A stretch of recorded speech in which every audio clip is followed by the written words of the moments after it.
بسم اللہ الرحمن الرحیم۔ السلام علیکم ورحمۃ اللہ۔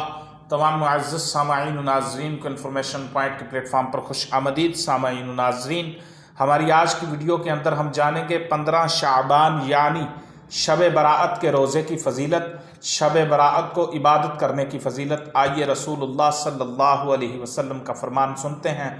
سنن ابن ماجہ میں روایت مروی ہے، سیدنا علی المرتضیٰ رضی اللہ عنہ فرماتے ہیں کہ رسول اکرم صلی اللہ علیہ وسلم نے فرمایا، جب 15 شعبان کی رات آئے تو اس میں قیام کرو یعنی عبادت کرو اور دن کو روزہ رکھو۔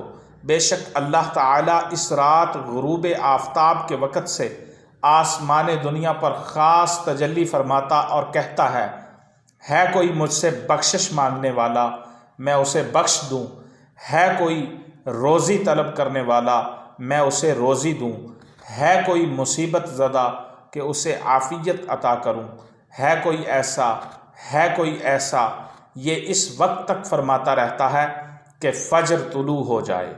سنن ابن ماجہ کی روایت، حضرت علی المرتضیٰ شیر خدا رضی اللہ عنہ راوی رسول کریم صلی اللہ علیہ وسلم نے فرمایا، جب 15 شعبان کی رات آئے تو اس میں قیام کرو، عبادت کرو اور دن کو روزہ رکھو۔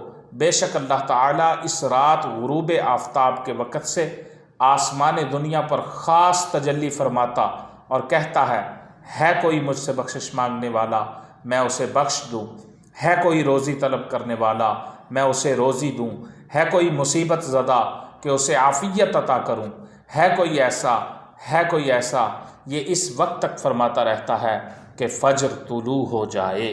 یہ سنن ابن ماجہ کی روایت ہے۔